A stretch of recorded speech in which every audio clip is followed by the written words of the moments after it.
Hail friends, and welcome back to the Raymond Chronicles.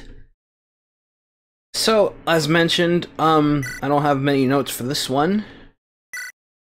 Only one new character shows up in this, and there he is now! It's Bleak! Looking good, buddy. I already, touched on him briefly when I went over Catherine. They have a history together.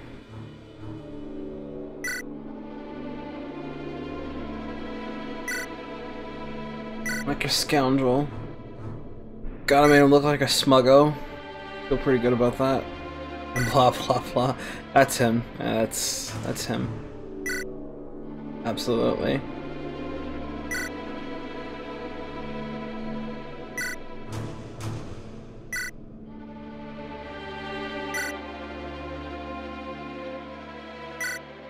He is an opportunist, if you will. He loves to see the glass half empty. No, that's not right. Oh, glass half empty for everyone else. Glass always full for him.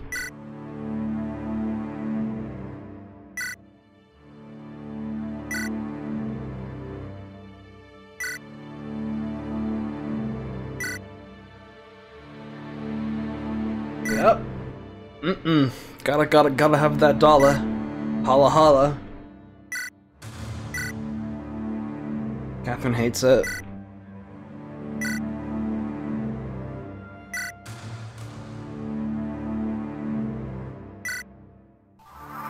He says this, shouting loudly across the field there. There he is. Alright, so once again, it's a good old solid route mission. Decent map too. It is pretty big. As you can see, very wide map. So yeah, we're back with Heather's crew, alongside fighting Bleak. Yep.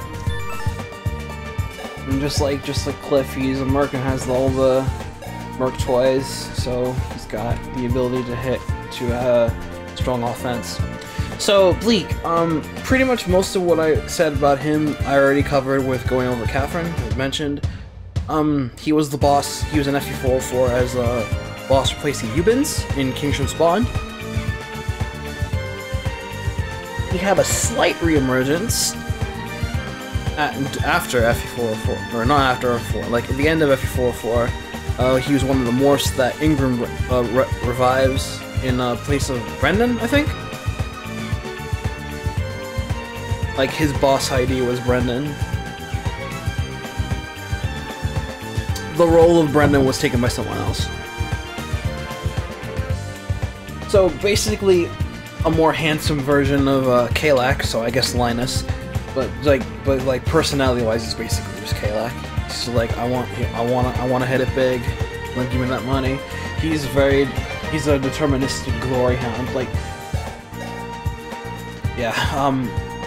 Josh added some information to Bleak ever since when I mentioned him last part of Raymond Chronicles with Heather's crew, and he's been added a little bit to it. Not that much. I don't really have much to say about him. He's just a guy that just keeps coming back for more, and with his never say die attitude. And since he's just like,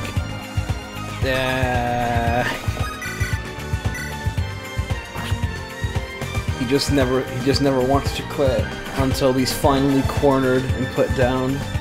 After like, I don't know how many times the FE404 crew would fight him, but it would be a good number. And just hit level 5, so she just learned Canto, and now she can do like Jessica. Yeah, Canto not an automatic thing that mounts get. You have to learn it. Not really a thing to notice, really. I mean, it's cool that you get something so early. I didn't have to do that when I was playing Lion Throne. Finished that, by the way. Really fun. Really fun. For seeing something that was only 11 maps long, I had quite a bit of I had quite a good time with it. There's a lot to talk about and like. Rainlash did a good job. I really do feel like that it and this engine has a lot of potential. It's just especially in the wake of Yeto not really putting out on FEXNA. He's working hard on it, so I'm not gonna like discredit him or anything. The work on that editor is a massive undertaking as well. You gotta work on FE7X, but I think a lot of us in the community, myself included, would have expected him to have released the engine by now. Instead, it remains a closed beta. I'm sure, and I know that's actually irritated a couple of people who were just sitting there like, guys, can we have this, please?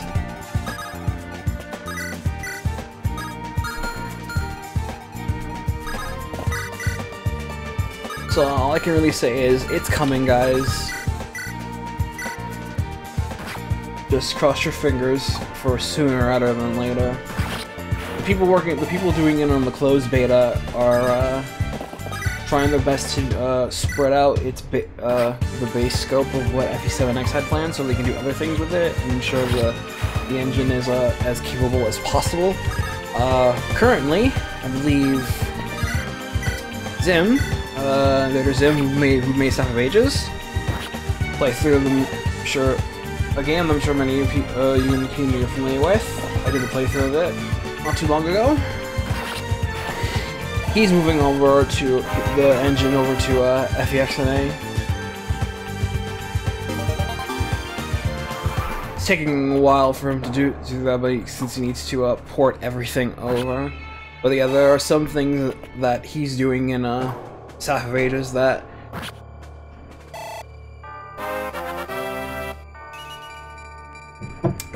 Yeto's not really doing in FE7X, and he has to make sure that FEXNA can handle it. A friend of mine named Eric, he's doing a project called Fractured Realms on FEXNA. It was showcased in this year's FE3. Looked really neat. I'm glad he's working on it. He's been trying to get a project, FE GBAFE related project off and on for like years now, and nothing's really come up. But this is the first time he's ever really had something hard conclusive, and it looks good, like real good. And Arch, a guy who works on Living at Nights, my buddy Jake, is getting his hands dirty on trying to do a remake of FE4. It's different from FE Roman 4 that Pi is doing on.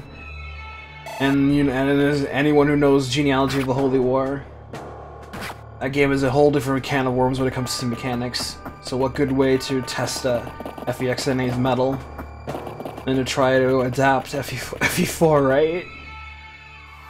But yeah, see, that's what I mean. Just because there's a lot of cool kids going on trying out FEXNA doesn't mean that they're not doing anything with it. That said, again, still, I feel like Lex Talionis shouldn't be swept under the radar, because this is good. This is a good engine. No, it's not as robust or as neat and tidy as FEXNA is, but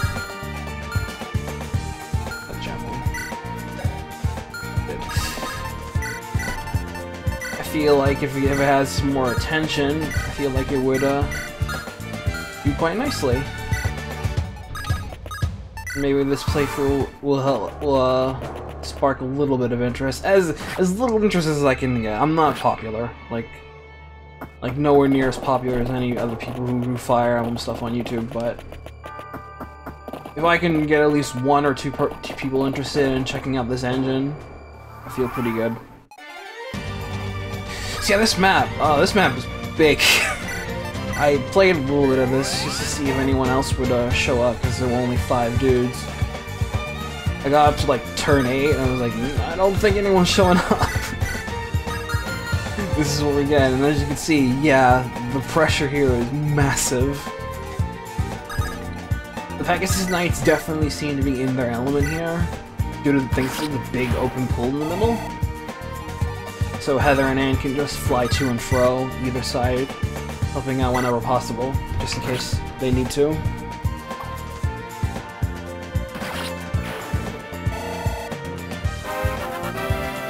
That's good. The map itself looks a little plain. I mean, haha, I get it. Yeah, it's already a big plain, but it's like plain. Like there could be a few more landmarks here, but aside from that, it is competently made. It is definitely competently made. You know, the things I'm thinking of when it comes to landmarks is like rivers or stuff like that.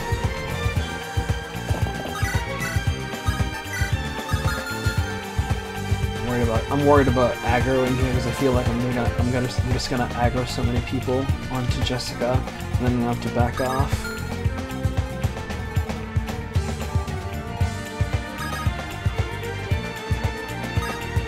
Here, Raph can also help out here since the dude's got power for days, and if he charges up Cleave, he can do a lot of AoE damage in the right scenario. I come.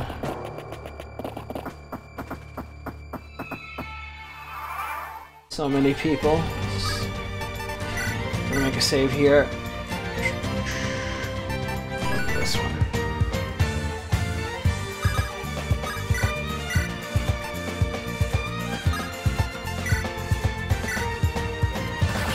Steel axe.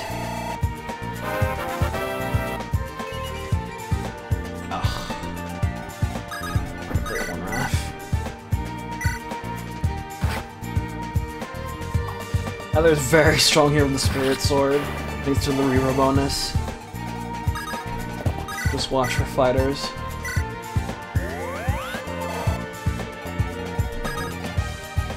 And it looks like Cleave is charged on Raph. You can tell because he's got a little glowing yellow circle beneath him.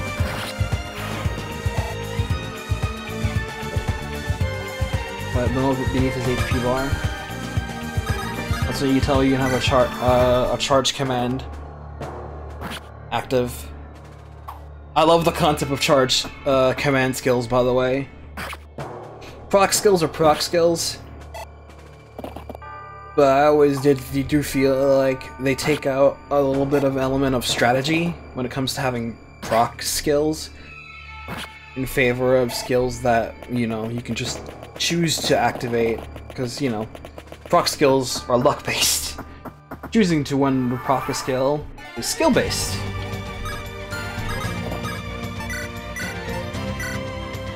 Give it up.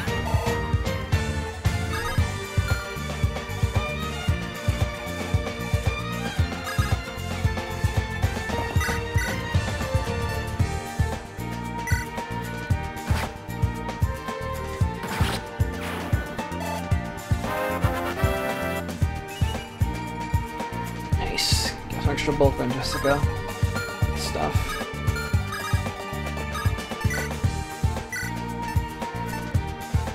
Yikes. Amp it up. When you use a map attack like that, an AoE attack like that, you get experience for all members you kill, not just the one. I think, I'm trying to remember, with other Fire Emblem games that allow for multi-kills, for weapons that provide multi-kill potential, I believe you're only allowed to offer your rewarded experience for the target you kill, the base target, not for anything else. I think. And in most other instances where they have AoE attacks, they just don't kill. feel like Catherine is in a really... Okay, she dodged.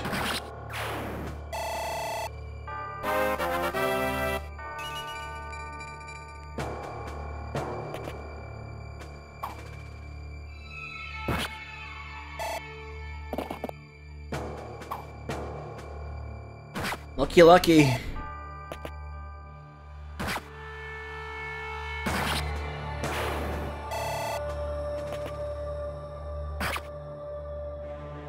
Oh, rudeness. That one has the flare blade. There's a magic sword.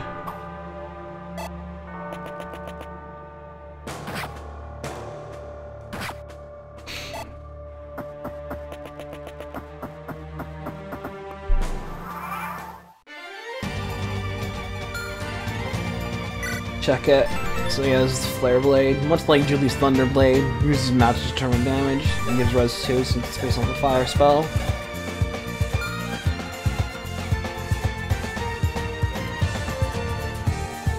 Jeez, I'm crawling in a bad way here.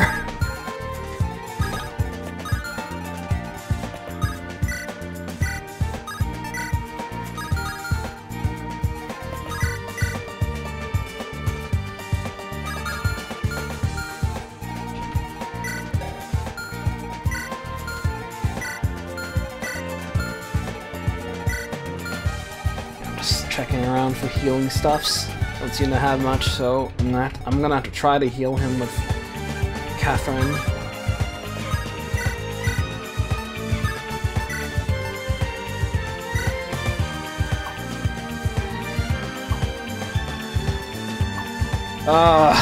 Bad. Bad.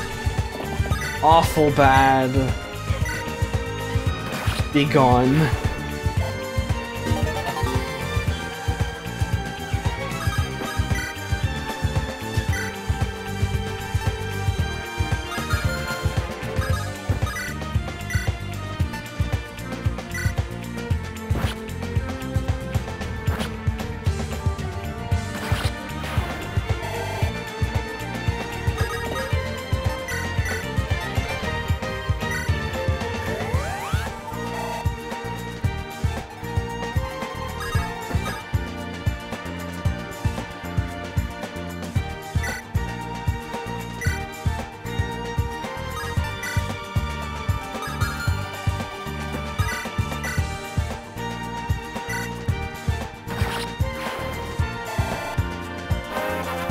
This is pickly. This is pickly bad.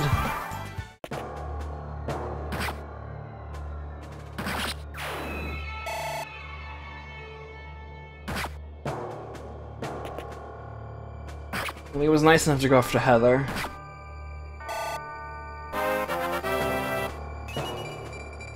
Rapha's cleave charges again.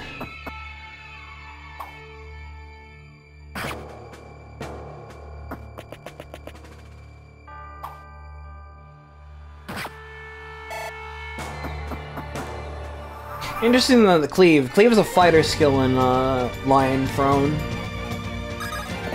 I did have a similar type of skill that I wanted to use for one of my characters. Actually, not the same type of skill. I wanted to have a character that would use an AoE-like ability like this. I think Kai, yeah, I mentioned in the last episode, Kai would have this ability, because he was designated as a blade master, and like a sword master, but like with using heavier swords, like iron blades and stuff like that. And they were.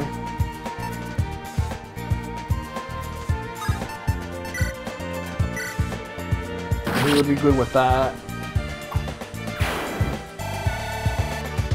And then you just use arcs and stuff like that to cause max damage. Alright, we just got off a lot of pressure just for the multi-kills. Thank God for that.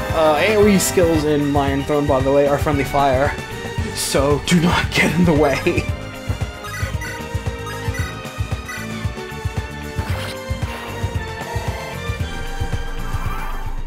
I learned that the hard way while messing around.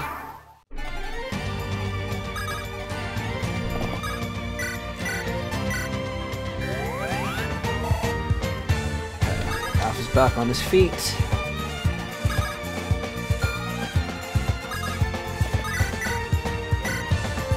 I think through his big, massive power, he's just cleaning through these goons. It's good. It's just what I want to see from a guy like him. The Armor Knight's provokes skill is quite annoying, but as long as you kill them, the provoke status goes away once you kill them. Interesting though with the provoke skill as well is that if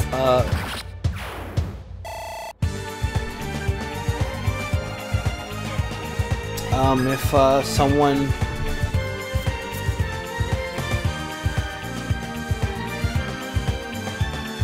what was it? It's with AoE. I think if you attacked someone with an AoE with provoke, then all the units become affected by it. Is that not just the target? I forget how it works. It was something like that.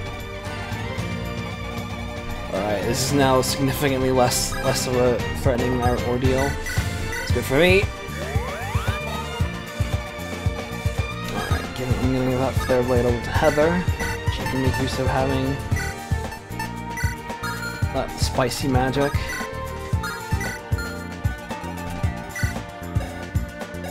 Her magic growth 35. Decent. She could somewhat use magic stuff. Lance is lower. She couldn't use a magic lance. They didn't have any magic weapons and magic lances in Lion Throne, just magic swords, which is handy. The thief that you get in Lion Throne was designed to use magic swords. She had a higher magic growth than strength growth. Once you got plenty of magic swords, and they were quite nice. I want to give him 2 defense. Once you had plenty of magic swords to use at your disposal, you just load her up on some, and suddenly she's quite good on offense. Or Spirit Sword, it's almost already out of uses. I feel bad.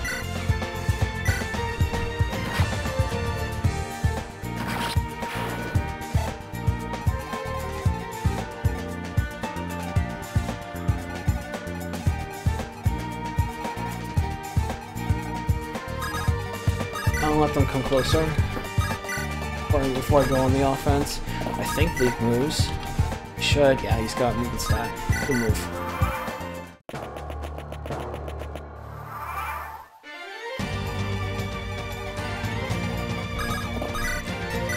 See, on the whole, this map was rough, but I like it better than the other one, the last map. Not much I can say. Get in there, Anne. Don't get in there. Get in there, Catherine. Thanks.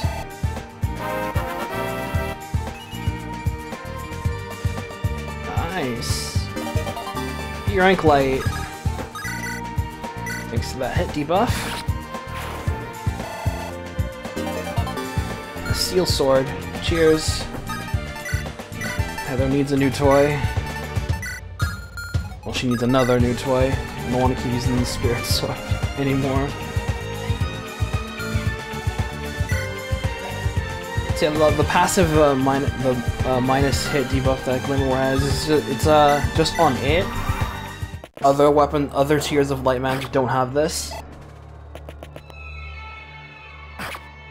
So it gives you a means to just use it over and over. I sure did. Here's the longbow. You watch how this guy has the crit skill. The longbow is 2-4 range.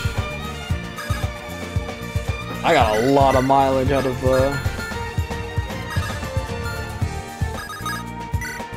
the archer and Lion Throne. Very player affairs oriented, just the way I like it. Oof. This one's no bueno. Thunder Ward, he was +2 defense.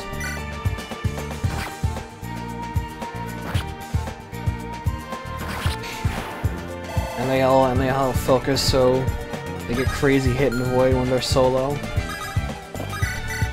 strong mages were really annoying to fight later on without hit buffs.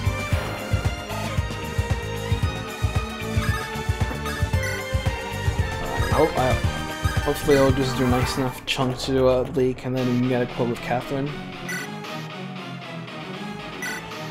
Yeah, Bleak. Yeah, I wouldn't have done much to him. Thanks to both. Okay. Oh, he wanted to say calling it Darting Blow. Yeah, initiative. It's not Darting Blow, even though that's what effect it does. Initiative. Yeah, so this stuff like this makes mercs like really strong on player on their phase. Oh, set him to the after years, Jessica.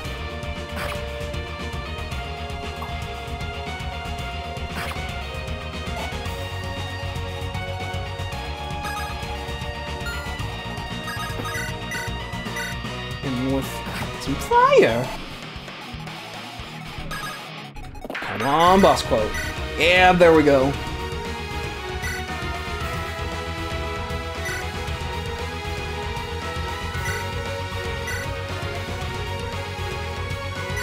Oof.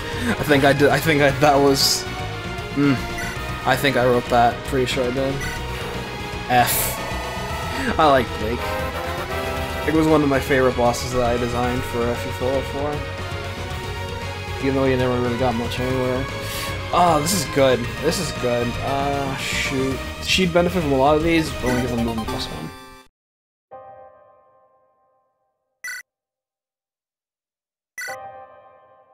I'm sorry for your loss. Gee, thanks, Raph. She just had to murder her close friend she's known for X amount of years. I was assuming the Mercer Company, they were already known each other for at least a couple of years or so.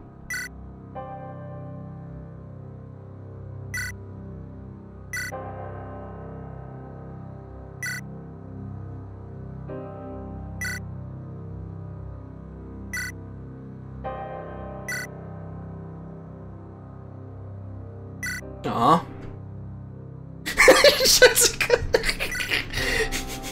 Like, okay, this is nice dwelling now, but can we get a move on with the plot?